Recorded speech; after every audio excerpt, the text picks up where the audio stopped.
अस्सलाम वालेकुम नाज़रीन, प्रोग्राम तहक़ीक़ के साथ आपका मेज़बान फ़िलहाल एहसन हाजिर है। नाज़रीन, आज हम इस लाइव प्रोग्राम के लिए बैठे हैं और माह रमज़ान मुबारक का महीना है और इस वक्त जो है हम आखिरी इख्तिताम की तरफ रमज़ान की हम जा बढ़ रहे हैं। लेकिन सबसे बड़ी बात यह है कि एक मजहबी महीना होने के बावजूद जो है इस वक्त जो मुल्क पूरी दुनिया के अंदर, पूरी दुनिया उसमें बशमुल हम पाकिस्तान को भी शामिल कर लेते हैं कि इस वक्त जंग की सूरत हाल में हम शमूलियत अख्तियार करते हैं और हम इस वक्त हम जंग जो है वो हमारे सरों पर जो है वो इंटरनेशनल तौर पर हम जिसको कह सकते हैं कि तीसरी वर्ल्ड वार जो है वो बिल्कुल हमारे सरों पे है। न चली पाकिस्तान और अफगानिस्तान की जंग जो है वो अपनी जगह जायज़ है कि पाकिस्तान अफगानिस्तान की तरफ से जो दहशतगर्दी हो रही थी उस दहशतगर्दी की वजह से पाकिस्तान अफगानिस्तान पर एक ऑपरेशन, हमसे जंग तो नहीं कर सकते लेकिन एक ऑपरेशन उन्होंने उन पर जारी रखा हुआ है और उनकी तमाम की तमाम जितने भी इंफ्रास्ट्रक्चर है जो कि दहशतगर्दाना कार्रवाइयों के लिए इस्तेमाल होती थी उसको जो है मिसमार किया जा रहा है या उसको आप समझे कि नेस्तनाबूद किया जा रहा है। तो पाकिस्तान और अफगानिस्तान की जंग को भी तकरीबन 2 हफ्ते हो गए हैं और पाकिस्तान की अफगानिस्तान की जंग के ठीक दूसरे से तीसरे दिन जो है हम देखते हैं कि जनाब अली के 28 फरवरी से ईरान और इसराइल की जंग जो है उसका आगाज़ होता है और ईरान और अमेरिका मुश्तरका तौर पर जो है वो ईरान पर जो है हमला करते हैं। और इस वक्त की सूरत हाल ये है कि ईरान और अमेरिका और इसराइल के दरमियान एक घमसान की जंग जो है वो जारी है।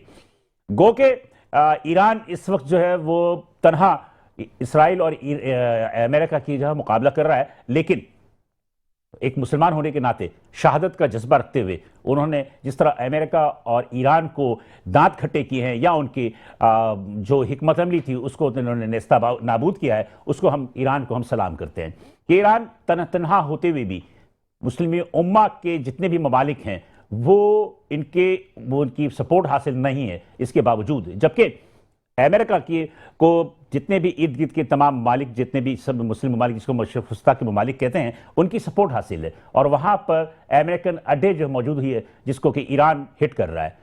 इस वक्त की सूरत हाल वो ये है कि अमेरिका इसराइल और ईरान की बरह रास्त जंग है, लेकिन इस खत्ते के दीगर ममालिक जिसमें कि मशरक़ वस्ता के भी सऊदी अरब है, इराक़ है, उर्दन है, शाम है, यूएई है, बहरीन है, कुवैत है और कतर है, ये मतलब कि हम ये कह सकते हैं कि बराह रास्त तो जंग में शामिल नहीं है, लेकिन यहाँ के पे जितने भी अमरीकी अड्डे थे ईरान ने इन पर हमला किया और इन पर हमला करके वो अमेरिका से बदला लेने की कोशिश कर रहा है।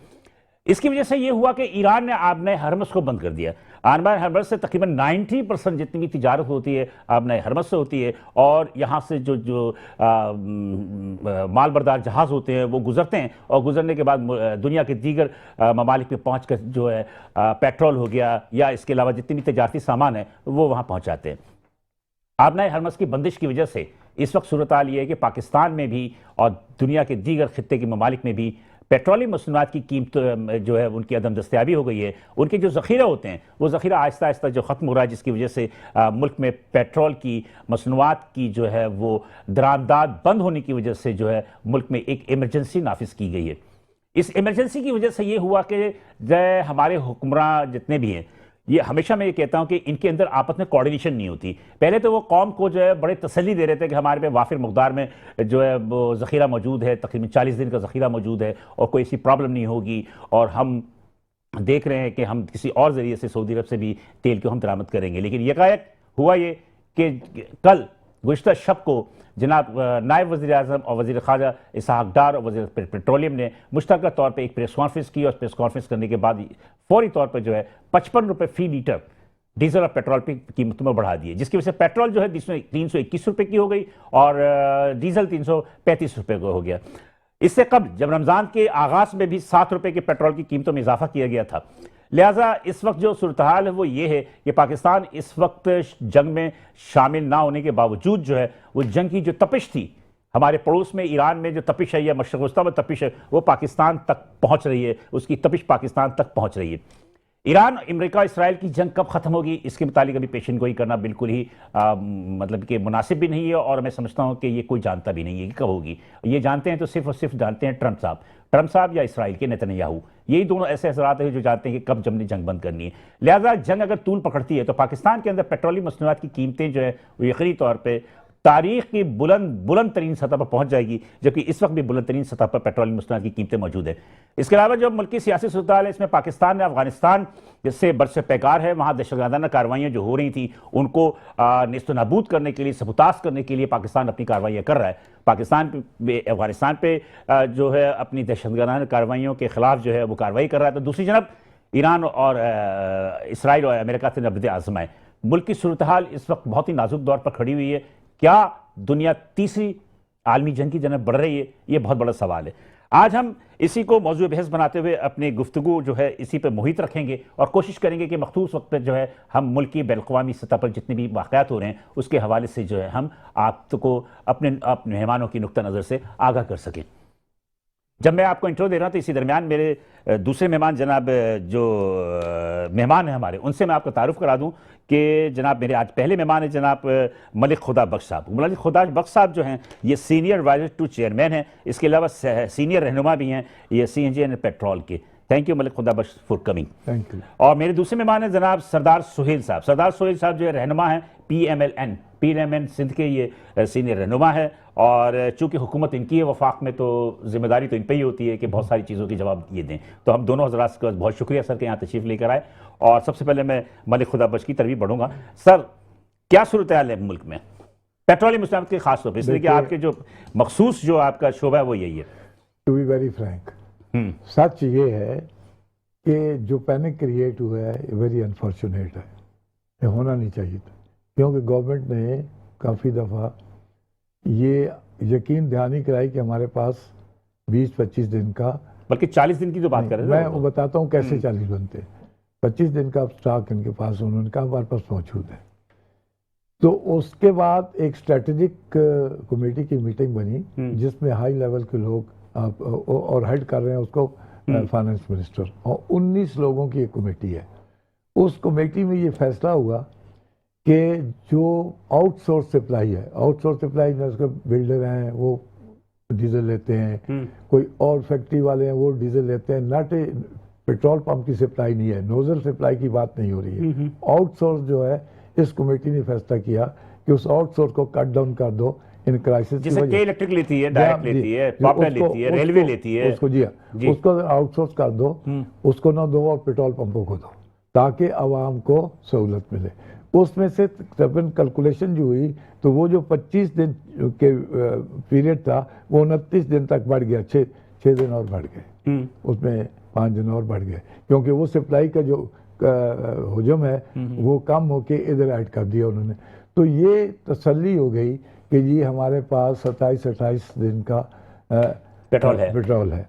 और जिसने गवर्नमेंट ने कहा, और गवर्नमेंट ने और मेरा ख्याल है यहाँ थोड़ा सा ये प्रॉब्लम क्रिएट हुई कि लोगों ने इसको एतबार नहीं किया कि लोगों को एतबार गवर्नमेंट की बात पे करना चाहिए, ताकि इतने लोग, इतने हाई लेवल के लोग, नायब प्राइम मिनिस्टर आपके कह रहे हैं, आपका फाइनेंस मिनिस्टर इन्वॉल्व है, आपका पेट्रोलियम मिनिस्टर, तीनों बड़ी पोस्टें हैं और रिस्पेक्टेबल है, और उनकी बात को यकीन ना करते हुए कि एक हमारे यहाँ जो सोशल मीडिया पे भी बात चल जाती है और कुछ लोग जो इनरिस्पॉन्सिबल लोग हैं वो बयान देने शुरू कर, उससे एक सिचुएशन क्रिएट हो गई, पैनिक। आप लोगों ने तो प्रेस कॉन्फ्रेंस की ना कि मुल्क में 10 से 12 दिन का पेट्रोल है। मैं उस पे आता हूँ। हाँ, आप लोगों ने प्रेस कॉन्फ्रेंस, मैं आ रहा हूँ उस पे। वो पैनिक क्रिएट हो गया। पैनिक क्रिएट होने से ये मतलब है कि जब प्रेशर होने लगा तो एसोसिएशन के चेयरमैन में भी डीलर्स का जो लोग, बहुत सारे लोग जो हैं वो इतने वेल इन्फॉर्म नहीं होते जितने चंद लोग जो होते हैं। तो चंद लोगों को तो ये पता था, जो दूर दराज के लोग थे, जब ये बातें होने लगी तो थोड़ी सी पैनिक क्रिएट हुई।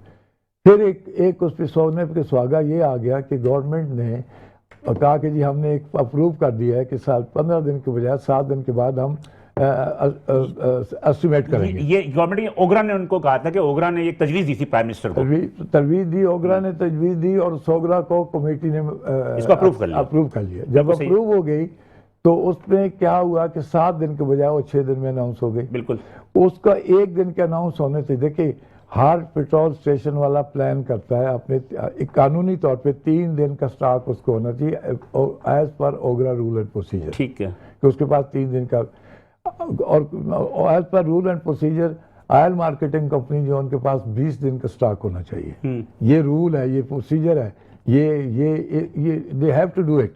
लेकिन ये पंपों ने जो सीन रखा हुआ था 3 दिन का, किसी के पास 2 दिन का, किसी के पास 3 दिन का, और ये इसलिए आपके जहन में तो ये थे कि 15 दिन के बाद जो है ये 15 दिन के बाद हमें ये था पहले, लेकिन अनफानन 1 दिन पहले इन्होंने, बल्कि कोई 12 घंटे 14 घंटे पहले ये खबर आ गई कि जी 7 की एक प्रपोजल आई है 7 दिन पे और वो अप्रूव हो जाएगी, और हम भी समझ आएंगे कि ये अप्रूव हो जाएगी, और ये अप्रूव हो जाए कोई बात नहीं। अब यहाँ जब 1 दिन पहले उन्होंने कर दिया, उनको सैटरडे की रात को करना चाहिए तो उन्होंने फ्राइडे की रात को कर दिया। लोग अनप्रिपेयर्ड थे, लोगों के पास जो स्टॉक था। अच्छा, एक बात और यहाँ पे मैं रुकूं कि सोशल मीडिया पे और जराए से हमें पता चल चुका था कि दोपहर में कि 50 से ऊपर जो है पेट्रोल की कीमतें बढ़ने का खतरा है। आप जरा मुझे, ये तो बात तो लीक पहले हो चुकी नहीं, मुझे आप बात करने, जब ये बात लीक हो चुकी तो लोगों में एक पैनिक क्रिएट हुआ, और लोगों ने फिर जैसे जैसे निकलना शुरू किया उन्होंने पेट्रोल पंपों पे, तो वो जो स्टॉक पेट्रोल पंपों वालों ने अपने सिस्टम के थ्रू रखा हुआ था कि वो 2-3 तक चलेंगे और परसों प्राइस हाइक होगी, अनाउंस होगी, तो भी हमारे पास इतना प्रोडक्ट होगा कि हम ड्राई नहीं होंगे, हम लोगों को सर्व कर। लेकिन जब ये पैनिक क्रिएट हुआ तो एक दिन लोग आए, तो जो 3 दिन का चार्ज का वो रात 12 बजे तक 1 बजे तक खत्म हो गया। बस 70% तो पेट्रोल पंप ने बंद कर दिया था। सुने मैं आपको बताता हूँ, देखिए हर मुआशरे में काली भेड़ें भी होती हैं, लेकिन जो एसोसिएशन के मेंबर हैं, जो पाकिस्तान पेट्रोलियम डीलर एसोसिएशन के मेंबर हैं, जिसके अंदर, उसमें से किसी की हिम्मत नहीं है कि वो अपना पेट्रोल पंप बंद, वो तब पंप करेगा जब उसका प्रोडक्ट ड्राई हो जाएगा। हाँ जी, नहीं तो सारे ही है ना, नहीं सारे। अभी देखें, अभी रजिस्ट्रेशन हुई है, अभी कोई 10 दिन हुए हैं डीटीओ के पास रजिस्टर्ड, अभी वो सिस्टम में हो रही है। It's take time. उन्होंने भी 3 महीने दिए हैं डीटीओ ने कि जी आप 3 महीने में ऑर्गेनाइज करें अपने सिस्टम को, अपने मेंबर को अपडेट करें, मेंबर और बनाएं, उनको सेट करें, उनको सिखाएं, ट्रेन करें। एक आपका ऑल सिंध भी तो है ना, all Sindh petrol dealer association भी थे ना, ऑल सिंध के बेस पे। नहीं सर, वो आप एक जगह होगी ना, उसको सब एक जगह हो गई, ठीक है। तो मैं बात करूँ, उस पैनिक की वजह से ये जो पेट्रोल पंप के पास जो स्टॉक थे, जो उन्होंने अपने 3 दिन के लिए रखे हुए थे, वो 8 घंटे में लोगों ने ड्राई कर लिए। अब उसका इफेक्ट क्या है हमारी पंप ओनर पे और डीलर पे, कि वो आप जो सुबह उन्होंने माल मंगवाया है तो उन्होंने 55 रुपए ऐड किया है कैपिटल। मैं एक सुन लें, एक मैं मिसाल देता हूँ, एक पेट्रोल पंप एक दिन में अगर 20,000 लीटर मंगवाता है पेट्रोल, तो उसमें 55 रुपए बढ़ गए, तो उसको 5,50,000 रुपए उसने 11 लाख रुपए उसने एक्स्ट्रा कमा लिया। एक्स्ट्रा कमा नहीं लिया, एक्स्ट्रा उसने कैपिटल में ऐड करने हैं, अपने घर से पैसे डालने तो तेल मंगा सकेगा। क्यों? कि उसके पास ड्राई, अगर उसके पास तेल होता तो उसको सपोर्ट मिलती, उसको अपने घर से नहीं डालने पड़ते, लेकिन उसका तेल तो ड्राई हो गया, लोग ले गए। यहाँ पर मैं आपको रोकूंगा। देखिए, आपके पास टाइम था 15 से 15 दिन, ओगरा का जो एक स्टाइल था ना, 15 से 15 दिन, ये ऐलान हो गया 1 हफ्ते के अंदर, तो 7 दिन का तो पेट्रोल का स्टॉक तो होना चाहिए। नहीं, आप गलत समझ रहे हैं। देखें, ये होना था जो फर्स्ट को होना था ना, जी रात को 31 की, जी 31 की रात को होना चाहिए। उसकी लिए उन्होंने 7 दिन कम कर लिए, 7 दिन के बाद भी 6 दिन। तो ये सप्लाई जो होती है, ये नहीं होती कि आप, ये हर रोज का एक ऑर्डर होता है, उसको मेंटेन किया जाता है कि जी हमारे पास आज 10,000 था, 6,000 बिक गया, 4 बिक गया, कल फिर 10,000 मंगवाएंगे, फिर 10,000। बिल्कुल सही है। इस तरह से होगा। वो टाइम निकल गया, जो स्टॉक था वो एक पैनिक की वजह से 14-20 घंटों में लोग ले गए। अच्छा, ऑयल मार्केटिंग कंपनी साहब से कर रही है, उसी पे आ रहे हैं उसी में। अब जरा मुझे सुन लें तो आपको सारी तस्वीर मिल जाएगी। अब ये हुआ कि डीलर्स पे और पंप ऑनर पे तो ये एक आफत गिर गई कि सारा उनका तेल मुक गया और ड्राई हो गया। अब उन्होंने तेल मंगवाना है, उन्होंने घर पैसे डालने।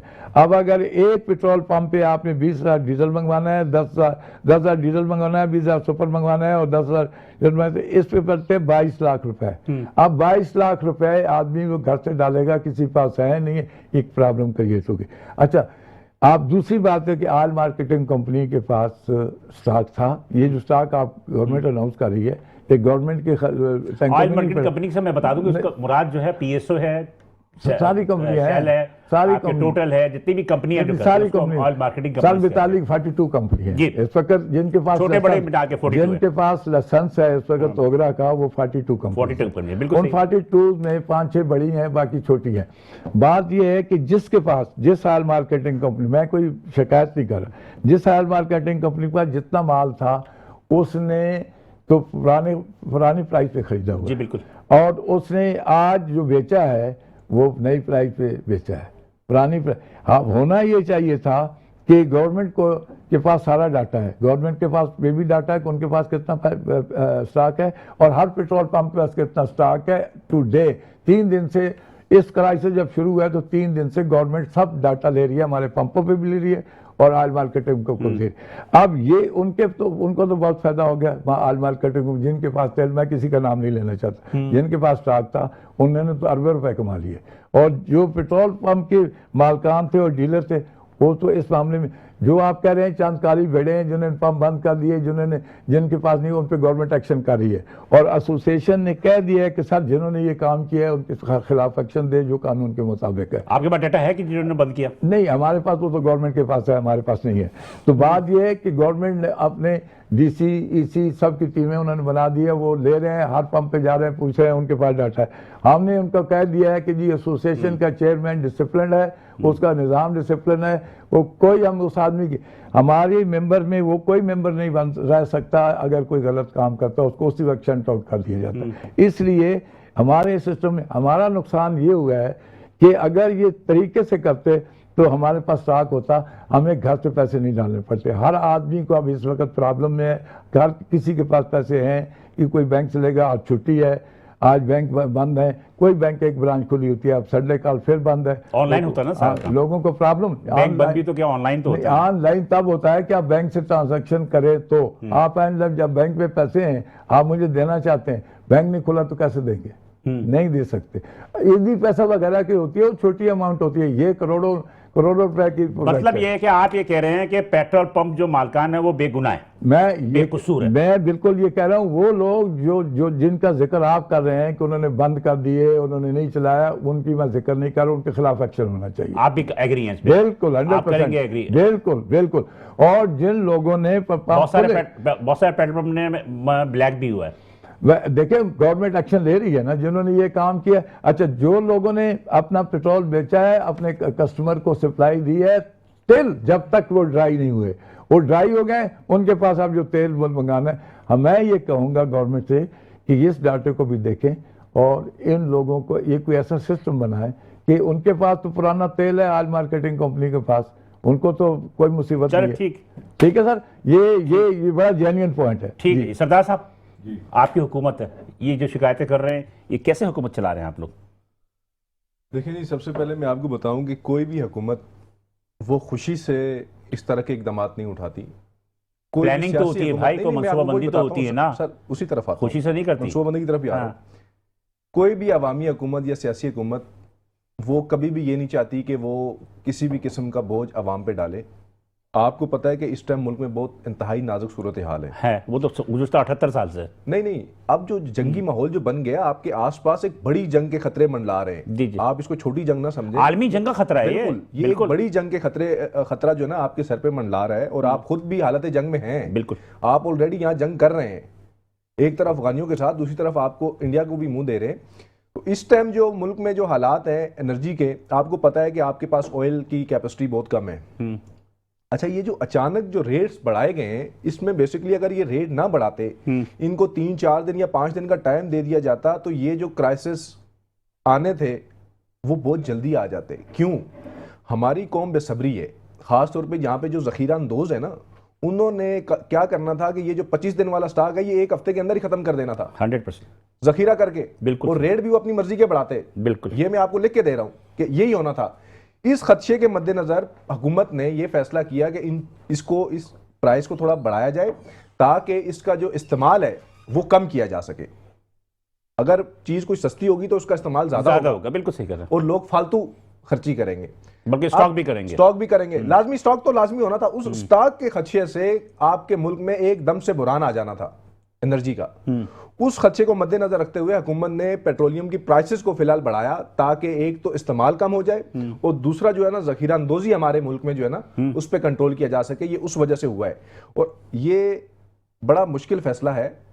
और ये कोई सियासी अगर स्टंट्स करने होते ना, आपको पता है कि रेट मजीद कम कर दिए जाते, लेकिन जो हुकूमत होती है वो देरपा जो हुकूमत होती है उसने रियासत को संभालना होता है, उसने बड़े अहम फैसले करने होते हैं, उसने मैशत को देखना होता है, उसमें सियासी स्टंट्स नहीं लिए जाते। हमने कोई सियासी स्टंट्स नहीं लिए, हमने मुल्क की मैशत को देखा।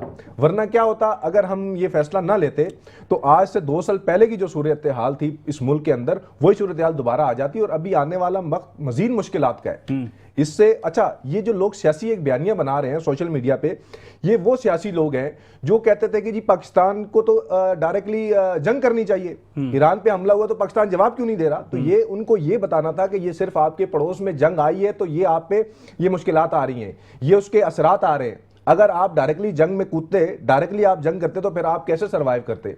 ये सिर्फ एक सियासी बयानिया बनाया जा रहा है और हमने और कौम ने इस मुल्क के साथ खड़े होना है, इस रियासत के साथ खड़े होना है। हमने जो मुल्क और रियासत की बेहतरी के लिए जो फैसला होगा हमने उसके साथ खड़े होना है। इसमें पॉइंट सियासी पॉइंट स्कोरिंग नहीं होनी चाहिए और ना इस वक्त ये आपकी अपनी इत्तेहादी जमातें आप पर तनकीद कर रही हैं। सर सियासत चमका रहे हैं ना सारे। मैं क्या कह रहा हूं, हमें सियासत से बालातर होकर इस टाइम अपने रियासत के बारे में सोचना चाहिए। ये वक्त सियासत का नहीं है, हमें एक होने का वक्त है हमारा। इस वक्त आपके सर पे दुश्मन खड़ा है। आप अगर ये सियासी पॉइंट स्कोरिंग करेंगे और आवाम को हुकूमत के खिलाफ करेंगे और हुकूमत को कमजोर करने की कोशिश करेंगे सियासी पॉइंट स्कोरिंग के थ्रू, आपको सारे मामलात का पता है कि क्या हो रहा है, आईएमएफ की तरफ से क्या ऑफर्स आ रही हैं, क्या वो हो रहा है। उसके अलावा आपने अरब ममालिक हैं उनके साथ क्या डील्स चल रही हैं, आपने अपने आप को कैसे सर्वाइव करना है। ये जो हमारी इत्तेहादी जमातें हैं उन सबको पता है, वो तमाम मीटिंग्स के अंदर मौजूद होते हैं। लेकिन बाद में तो वो बयान नहीं कर रही होती। सर मैं ये आपको कह रहा हूं वो अपनी सियासी पॉइंट स्कोरिंग कर रही है, सियासी स्टंट्स हैं, जबकि ये नहीं लेने चाहिए। और कौम को और आवाम को ये सोचना चाहिए कि ये जो मुल्क के लिए बेहतर हो रहा है इस टाइम वो फैसला किया जा रहा है। ये मतलब ये बेहतर फैसला है कि 55 रुपए बढ़ा दिया आपने। बिल्कुल, क्योंकि ये आवाम की बल्कि एक हफ्ता और मजीद जंग चलेगी तो तौर पे आपके लिए अभी जो एक हफ्ता मजीद जंग चली तो इसका मतलब ये है कि 100 रुपए लीटर बढ़ जाएगा। उसका हम अल्टरनेटिव देख रहे हैं। सऊदीया के साथ बातचीत चल रही है, इसी तरह हम रशिया के पास भी हो सकता है जाए। देखें हुकूमत जो रियासत है उसने मुल्क को चलाना है। ऐसा नहीं है कि हम हाथ पे आकर के खाली मीडिया पे आके जो है ना वो बातें करते रहे, बयानबाजी करते रहे और सियासी पॉइंट स्कोरिंग करते रहे। इस टाइम संजीदगी के साथ प्राइम मिनिस्टर, हमारी रियासत, जितने भी मुतल्लिका लोग हैं वो बड़ी संजीदगी के साथ इस चीज़ को ले रहे हैं कि ताकि मुल्क के अंदर एनर्जी क्राइसिस ना आए, कोई इस तरह की अफरा तफरी वाला माहौल ना हो। तो इसको बिल्कुल इंशाल्लाह आप बिल्कुल बेफिक्र हैं और हम बेहतर अंदाज से लेंगे। आपको इस पे मैं सर एक वक्फे की तरफ जाऊंगा तो फिर उसके बाद बाकी गुफ्तगू करेंगे। बाकी है कि पीएमएलएन के रहनुमा सरदार सोहेल साहब ने जो बातें की, हकीकत है कि इसमें कोई शक नहीं है कि हमें बिन हैसल कौम जो है मुत्तहद होना चाहिए और कुछ फैसले जो है वो कड़वे भी होते हैं। तो इस वक्त ये फैसला कड़वा हुआ है। लेकिन बहरहाल ये गुफ्तगू सिलसिला जारी है। यहाँ पे एक छोटा सा ब्रेक लूंगा, ब्रेक के बाद दोबारा हाजिर होंगे तो हम अपने शुरा से जो है मजीद गुफ्तगू करेंगे। साथ रहिएगा।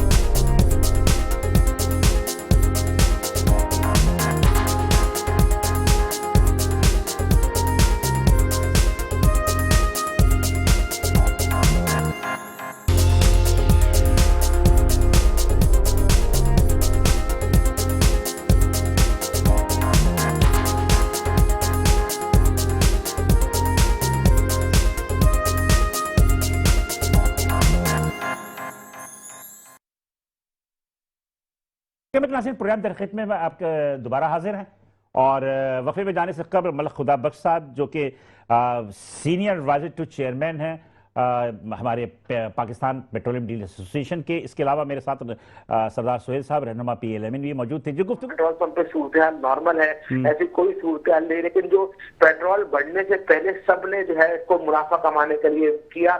आवाम ने कोशिश की कि वो ज्यादा से ज्यादा पेट्रोल डलवा के पैसे बचा ले और ऑयल मार्केटिंग कंपनी वो अपने जो रिजर्व हैं उनको कंट्रोल करके मुनाफा कमा ले। डीलर ने कोशिश की कि उनके पास पेट्रोल आ जाए, वो मुनाफा कमा ले। हुकूमत जो है सारी सूरत हाल में जो है वो सिर्फ और सिर्फ ऐलानात करती नजर आई, लेकिन उसके पीछे मामला संभला नहीं।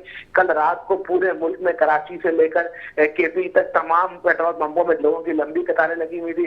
जहां 55 रुपए का इजाफा हुआ उसके बाद जो है वो आज जो है वो अच्छा नहीं काशिम बुरी साहब, काशिम बुरी मुझे ये भी बताइएगा, ये बताइएगा जो सूरत हाल थी वो तो गुज़श्ता रोज हो गई, अब वो मामला भी टल गया। मुस्तकबिल की क्या सूरत हाल है, मुस्तकबिल में क्या होने जा रहा है?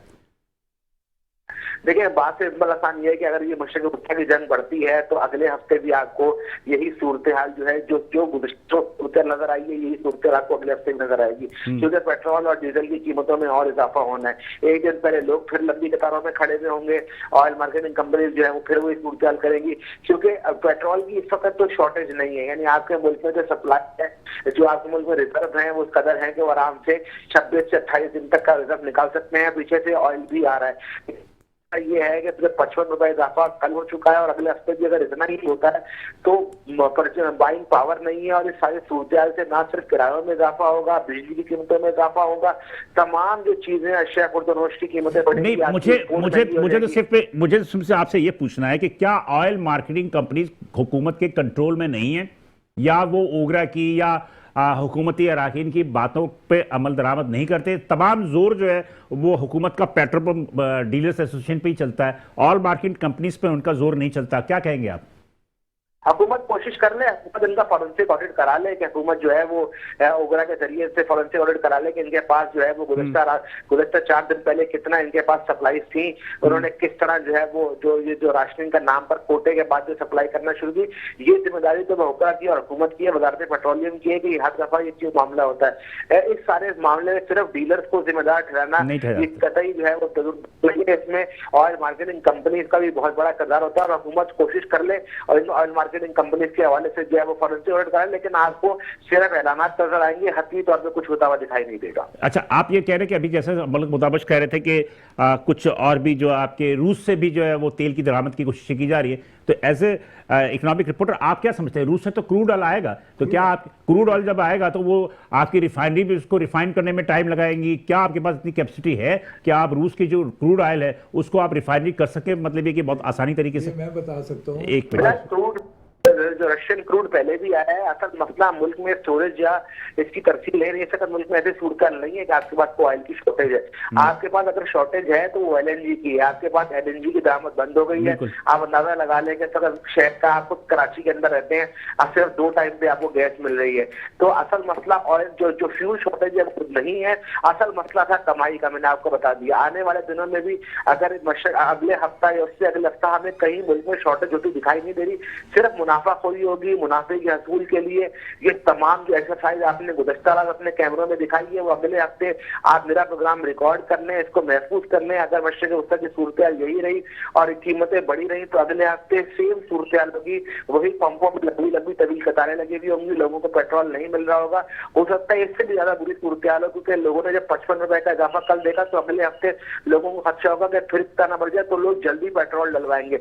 गुज़श्ता रोज भी होने जब लोग जो है वो अफ्तारी के बाद निकले, जिन्होंने दिन में पेट्रोल डलवा लिया, उनको इतने मसाइल का सामना नहीं रहा। लोग इस वक्त सूरत-ए-हाल ये है कि ईद की खरीदारी को छोड़कर पेट्रोल पंपों को लाइन लगा रहे हैं। इस वक्त सूरत-ए-हाल ये। अच्छा, मैं जरा लाइन पे रहिएगा, जल्दी से बताइए ताकि मैं सरदार साहब से पूछूं। 2 मिनट में आपको बता देना चाहता हूँ कि देखिए इस वक्त जरूर जैसे काशिफ कह रहे हैं कि फ्यूचर हमारा खतरनाक है, उसको हमने कैसे, उसने ये कहा कि जनाब काशिफ कह रहे हैं कि स्टॉक का खतरा कम है, मुनाफाखोरी का ज्यादा। सर मैं वही कह रहा हूँ कि इसको हमने नेशनल वाइज कैसे करना है, हुकूमत का भी साथ देना है। अवाम को मेरा ये मैसेज आना चाहिए कि जनाब आप एनर्जी को सेव करें, पैनिक में मत आएं, जितनी आपकी ज़रूरत है वो लें, ज़ख़ीरा अंदोज़ी ना करें, और जो ज़रूरत है उसको भी कल्टेल करें। सरदार साहब की बात चलते हैं। सरदार साहब, ये हमारे सीनियर तजर्बात हैं जिन्होंने बात की, इससे आप इत्तेफाक करते हैं कि हुकूमत की कुछ थोड़ी सी जो है मतलब कि हिकमत अमली में कमज़ोरी नज़र आएगी जो पैनिक? देखिए, हुकूमत की हिकमत अमली में बिल्कुल ही कमज़ोरी नहीं थी। हुकूमत ने तमाम इंतज़ामिया को ये अहकामात पहले से जारी कर दिए गए थे, तमाम डीसीज को ये अहकामात जारी कर दिए गए थे कि आपने इन चीज़ों पे नज़र रखनी है, और उसके लिए एक हेल्पलाइन नंबर भी दे दिया गया था हर डिप्टी कमिश्नर का हर ज़िले के। उसके अलावा असल में हमारी आवाम की एक थोड़ी सी मैं आपको क्या बताऊं कि उनकी सूरत एकदम से नफ्सियात है कि वो बोतलें भी साथ ले जाते हैं, ड्रम भी साथ ले भरना शुरू कर देते हैं कि जैसे कोई कहत पड़ने वाला है। तो ये बेसिकली जब आपकी 24 से 26 करोड़ आवाम इस तरह से हरकतें करेगी तो हुकूमत बेचारी क्या करे? ये सिर्फ हुकूमत की जिम्मेदारी नहीं है, आवाम की, ये आवाम की भी जिम्मेदारी है। आवाम को तहम्मुल का मुजाहरा करना चाहिए। आवाम अगर तहम्मुल का मुजाहरा करी, देखें आपने एक दिन पेट्रोल डाल लिया, कितना डालेंगे आप? 50 लीटर डालेंगे। 50 लीटर में कितना फर्क पड़ेगा? आपने दूसरे दिन, 4 दिन बाद, 5 दिन के बाद फिर भी डालना ही है ना। आप उस दिन ना डालें, आप उस दिन ना डालें, 3000 4000 रुपए का नुकसान होगा। आपका वही एनर्जी, वही पेट्रोल, वही ऑयल आपका सेव रहेगा, वो आगे लॉन्ग टर्म चलेगा। लेकिन हम क्या करते हैं, हम घरों से ड्रम भी लेके पहुंच जाते हैं पंपों पे, और बोतलें भी लेके पहुंच जाते हैं, गाड़ियां भी लेके पहुंच जाते हैं।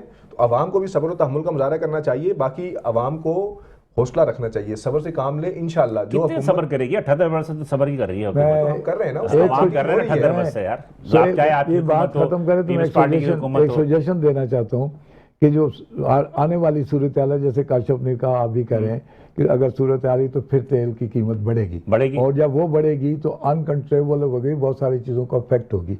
और आपकी लेवी भी तो कमी की ना। मैं ये कहना चाहता हूँ हुकूमत को कि अगर नेक्स्ट में सूरत हाल ख़राब होती है, फिर हुकूमत को ये इंटरनेशनल प्राइस के मुताबिक बढ़ानी पड़ती है, तो हुकूमत को मैं ये दरख्वास्त करूँगा कि ये जो लेवी है, इस वक्त जो लेवी है वो पेट्रोल पे 105 रुपए हो गई है और डीजल पे कोई तकरीबन 52-54 रुपए। इस लेवी को गवर्नमेंट की भी प्रॉब्लम है, आईएमएफ से मौत है, आईएमएफ से रिक्वेस्ट करके उनको अपनी प्रॉब्लम समझा के उसको एक काम करके एडजस्ट कर ले। आप क्या कहेंगे इस हवाले से कि मलिक खुदाबश कह रहे हैं कि अगर खुदा ना खास्ता अगर मुस्तकबिल में अगर यही क्राइसिस रहता है तो लेवी की जो कॉस्ट है उसको थोड़े से नीचे कर लें आईएमएफ के बात करके, आप क्या कहेंगे इस हवाले से? देखिए, ये ख्वाहिश हो सकती है, लेकिन जो आपने बात की कि हुकूमत ने जो है वो गुज़श्ता रोज की लोगों ने एक जगह सपोर्ट किया है डीजल के अंदर, लेकिन हुकूमत जो है आईएमएफ से बात भी कर सकती है और उसमें अगर आपको रिव्यू देगी तो 2-4-5 रुपए से ज्यादा देगी। लेकिन अगर नशे गुस्सा की सूरत रहती है तो ये आप लीजिए क्या अगर कल गुज़श्ता रोज $92 का क्रूड था और ये अगर $100 को क्रॉस कर जाता है तो आप इस बात को यकीन रखिए कि जो पेट्रोल की कीमत है वो अगला हफ्ता काफी खतरनाक हो सकता है। और यही मैंने आपको बताया कि यही क्रूड सेम रखने का होगा। हुकूमत के पास ज्यादा ऑप्शन नहीं है क्योंकि आप ज्यादातर चीजें वो इम्पोर्ट करते हैं। अगर आपके पास रशियन क्रूड भी आ रहा है या कोई भी आपके पास तेल आ जाए, आवाम की इतनी परचेजिंग पावर नहीं है कि वो 400 रुपए लीटर तक पेट्रोल खरीद सके, तो एक महंगाई का जो है वो बेकाबू होता जितना है, हर तरह की कीमतों में इजाफा होगा और हुकूमत के पास ज्यादा मार्जिन नहीं है कि इसको ज्यादा से ज्यादा कुशन दे सके। एक चीज काशिमुरी चलते चलते थोड़े से बताइए, इसका मतलब है कि ईवी इलेक्ट्रॉनिक व्हीकल्स में की मतलब के तरफ आवाम का रुझान बढ़ गया, इलेक्ट्रिक व्हीकल्स की तरफ आवाम का रुझान बढ़ेगा और उनकी मार्केटिंग जो वो सबसे बेहतर वक्त जो यही है कि ईवी के लिए जो है लोग जो है ना उसकी तरफ जानी राग़िब ज्यादा होंगे। देखिए, ईवी का एक सबसे बड़ा मसला ये है कि इस वक्त ईवी की कॉस्ट बहुत ज्यादा है। अगर आप मोटरसाइकिल करें ईवी तकरीबन 2.5 लाख से 3 लाख रुपए की गाड़ियां जो ईवी आई वो बहुत महंगी है, इतनी ज्यादा लोगों में परचेजिंग पावर नहीं। हाँ, ईवी जो है मुस्तकबिल में आपको इस तरह की सूरत से बचा सकती है कि ये बात याद रखें, ईवी उन्हीं लोगों के लिए सपोर्ट कर सकती है जो अपने घर में सोलर या बिजली लगा सकते हैं, क्योंकि बिजली की पाकिस्तान में कीमतें बहुत ज्यादा है। ईवी इन मुस्तकबिल में इस तरह का फ्यूल क्राइसिस होता है तो आपको बचत मिल सकती है।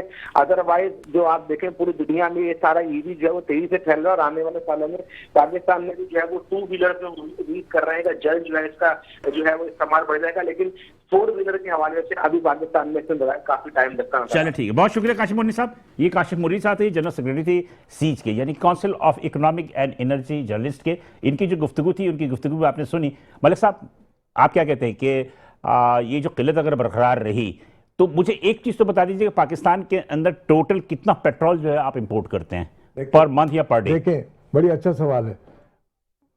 70% पेट्रोल जो है वो हम इंपोर्ट करते हैं और 30% जो पेट्रोल है हम जनरेट करते हैं, रिफाइन करते हैं। जी ठीक है। तो इसमें देखिए, आप नए 2-4 आपको सोर्स मिले हैं कि पेट्रोल निकल आया है और कुछ गैस भी निकल आई है, लेकिन वो हमारे ज़रूरत के मुताबिक इतनी नहीं है। हम डिपेंड कर रहे हैं इस वक्त 70% पेट्रोल हम इंपोर्ट करते हैं और 30% 70% में लीटर कितना बनता है? व्हीकल क्या कितने लीटर आता है, कितने मतलब ये कि टोटल मतलब देखिए, इस वक्त आपका जो पेट्रोल बिल है वो तकरीबन $16 अरब का है। $16 अरब का इंपोर्ट कर रहे हैं? हाँ, इंपोर्ट कर रहे हैं आप, ठीक है। और इसमें आप देखें कि इसको अगर आपने कम करना है, जो ईवी चार्जेस की बात कर रहे थे वो, ये फ्यूचर बिजनेस आपका यही है और वाकई इसमें डेवलप होने में थोड़ी देर लगी। ये टाइम भी अच्छा है ना, टाइम अच्छा, ये टाइम मिल गया है, टाइम मिल गया, लोगों को मार्केटिंग हो गई है ईवी की। मैं तो ऑलरेडी इस बिजनेस में हूँ और मुझे अभी 300 पेट्रोल पंप चार्जर लगाने का मुआहदा कल ही हुआ है, कल आपके खबरों में आ जाएगा। पेट्रोल पंप सिंध गवर्नमेंट ने दिया 300 स्टेशन लगाने का all over Sindh, all over Sindh. ठीक है जी। तो ये अच्छी फ्यूचर है और इसी तरह से आप गवर्नमेंट की सपोर्ट होगी, गवर्नमेंट बड़ा इंटरेस्ट ले रही है, प्राइम मिनिस्टर स्पेशली इस पर इंटरेस्ट ले गया कि ईवी चार्जेस को। जी सुहेल साहब, क्या समझते हैं, आपकी ईवी की तरफ हुकूमत को जाना चाहिए, इलेक्ट्रॉनिक व्हीकल्स की तरफ? पंजाब की तरफ तो गवर्नमेंट चली गई है। अभी जो सीएम पंजाब ने जो टैक्सीज दिए हैं, हाँ, वो टोटली वो ईवी है। EV है, ठीक पंजाब है। गवर्नमेंट तो ईवी की तरफ चली गई है और वो चाइना से सारी गाड़ियां जितनी भी इंपोर्ट करनी थी वो सारी कर चुकी हैं। इसी तरह फेडरल गवर्नमेंट भी उसी तरफ है। अब सिंध गवर्नमेंट भी, जैसे मलिक साहब ने भी बताया कि सिंध गवर्नमेंट के भी इनके साथ मुआहदे हो गए, तो पाकिस्तान ईवी की तरफ जा रहा है। और ये चाइना हमारे सबसे करीब है और सबसे ज्यादा बनाने वाला जो है ना, वो चाइना इकोनॉमिकल हमारा वही economical वो पड़ता है। हाँ। दूसरी एक बात और बताऊं कि हुकूमत इस टाइम एक बड़ी स्ट्रॉन्ग करारदाद यूएन में पेश करने जा रही है इस जंग के हवाले से। इस बुरहान से सिर्फ पाकिस्तान मुतासिर नहीं है, आपके मशरिक वुस्ता, एशिया, यूरोप, तमाम पूरी रीजन है। अब ये जब एक स्ट्रॉन्ग करारदाद जब यूएन के अंदर जाएगी तो ऑटोमेटिकली प्रेशर अमेरिका और इसराइल पे पड़ेगा ताकि ये जंग किसी आप समझते हैं कि अमेरिका और इसराइल जो किसी की सुनते हैं? सर उनको सुनना पड़ेगा। किसकी सुनते हैं वो? उसकी वजह क्या है? उनके सबसे बड़ी जो तादी अरब थे जिन्होंने अरबों रुपए की, अरबों डॉलर की इन्वेस्टमेंट हमारी किया, सबसे बड़ी बुराई है ये कि हम ऐसा एग्जाम, जब मुजाहिदीन आ गए थे अफगानिस्तान में, जब मुजाहिदीन आ गए तो हमारे आवाजें आने लगी अब ये कश्मीर आजाद करा के देंगे हमें। आप मेरी बात सुने ना, वो अपना, हम इतने ज्यादा ख्वाब में रहते हैं। आप सुने तो सही, उनका अपना मफाद है। अरब ने ये कह दिया है कि हमारी जो अरबों डॉलर्स की वहां इन्वेस्टमेंट है अमेरिका के अंदर, उस पर नजरसानी कर रहे हैं। आई थिंक सो कि उन्होंने कोई ऑफिशियल बयान नहीं दिया इसमें। दिया है, कोई ऑफिशियल बयान नहीं दिया। ये सिर्फ सोशल मीडिया के एग्जाम के उसमें बात है कि अब अरब ममालिक जो है वो अपने सरमायाकारी करेगा। देखिए, करना पड़ेगा की बात नहीं, बात ये अरब ममालिक ने कोई ऑफिशियल बयान नहीं दिया। हरमन्स बंद होने से नुकसान सबसे ज्यादा किसका है? आप मुझे बताएं। मैं अरब ममालिक सबसे ज्यादा अरब का है। अरब का है, तो अरब नहीं करेंगे, अरब ने आगे सर्वाइव नहीं करना। देखिए जी, बात यह है कि आपने हरमस को अमेरिका नहीं बंद किया, अमेरिका ने निकाला, ईरान ने किया। और दूसरी बात यह है कि अमेरिका तो कह रहा है कि अगर जरूरत पड़ी कि तो आपने हरमस से जो भी कमर्शियल जहाज जाएंगे उसको अमेरिकन नेवी उनको सपोर्ट करेगी। नहीं कर रही, नहीं करेगी, बात नहीं मान रहा ना, छोड़ देना। लेकिन बात यह है कि आप ये जो ख्वाब में रहते हैं ना, अब अरब ममालिक मुत्तहद हो जाएंगे, पाकिस्तान में अरबों डॉलर की सरमायाकारी आएगी और वहां से सरमाया निकाल लेंगे, ये सब सोशल मीडिया की कहानियों को मेन स्ट्रीम मीडिया में तो ना बयान करें। इस जंग की एक हकीकत बताता हूं। अमेरिका और इसराइल ने ईरान पे जंग की, तो हमला किया। ईरान ने बदले में कहां पे हमला किया? जो उनके अड्डे थे अरब ममालिक में। बिल्कुल किया। अच्छा, इसराइल का और अमेरिका का ये था कि जब ये अरब पे हमला करेगा तो अरब हमलावर होंगे ईरान पे जी, मुस्लिम कंट्रीज आपस में लग जाएंगे और हम पीछे बैठ के आराम सुकून से तमाशा देखेंगे। इसके अंदर पाकिस्तान ने एक अहम किरदार अदा किया है। बेशक पाकिस्तान इस टाइम सऊदी अरब के हवाले से, सऊदी अरब के हवाले से, ओमान के हवाले से, बिल्कुल पाकिस्तान इस टाइम सफारती मार्च पे एक चैंपियन बना हुआ है और सबको तकरीबन एक बराबर लेके चल रहा है। और ये एक बहुत बड़ी जंग थी जो मुस्लिम ममालिक की आपस में होने वाली थी और पाकिस्तान ने वो जंग रुकवाई है। अरब ममालिक को ये पैगाम दिया कि नहीं, ये एक दुश्मन की साजिश है, आप अगर हमला करेंगे तो ये हम आपस में लड़ जाएंगे, मुस्लिम आपस में लड़ जाएंगे, दुश्मन को फायदा हो जाएगा, दुश्मन आपस में बैठ के देखता रहेगा। ये असल प्लानिंग ये थी। अरब खामोश है, अरबों ने कोई जवाब नहीं दिया। अब अमेरिका और इसराइल सोचने पर मजबूर हैं कि हमें कोई बहाना मिले और हम इस जंग से पीछे हटे, क्योंकि पीछे रशिया भी सपोर्ट कर रहा है, चीन भी सपोर्ट कर रहा है, चीन भी सपोर्ट कर रहा है। अब इस टाइम फायदा किसका है? ऑयल वहां बंद हुआ, इधर से रशिया का ऑयल निकलना शुरू हो गया मार्केट में, वरना इससे पहले यह था कि अमेरिका ने की बात याद देखिए कि इंडिया को 1 महीने का एग्जेम्पशन दे दिया उन्होंने, रशियन ऑयल खरीद ले। सर, अमेरिका ने क्या किया? बोला जी हम रशियंस पे जो है ना वो पाबंदी लगा रहे हैं, उनके जो मालिक उनसे ऑयल खरीद रहे हैं उन पे जो है ना हम टैरिफ बढ़ा रहे हैं ताकि उनसे ऑयल ना खरीदे। और आज इस जंग से सबसे ज्यादा फायदा रशिया का हो रहा है, सबसे ज्यादा ऑयल रशिया का जा रहा है और नुकसान अमेरिका का हो रहा है। तो अमेरिका और इसराइल खुद घुटने टेकेंगे, उनकी अपनी मजबूरी है। देखिए, आप एक और चीज मैं इन्हीं की उस बात से कि इब्राहिम लिंकन का उनका जहाज है, वेरी जहाज, सबसे बड़ा जहाज, वो भी पीछे हट गया। वो पीछे क्यों हट गया? वो इसलिए हट गया कि रूस ने सारी जो रिप्लेसमेंट हुई है इनके जहाजों की वो ईरान को दे दी। इसलिए अब वो ईरान थोड़ा सा है और उसको और भी सपोर्ट मिल रही है, मैं नहीं कह सकता, लेकिन इब्राहिम लिंकन को इस एरिया से निकाल के वो ले गए हैं इस खतरे से कि उस पर अटैक ना हो जाए। तो इसका मतलब है कि कुछ ना कुछ ताकत मिली है ईरान को। और ये सही कह रहे हैं कि पाकिस्तान की जो सफारती कोशिशें हैं वो अरूज पे हैं, इफेक्टिव हैं और पॉजिटिव हैं। सिर्फ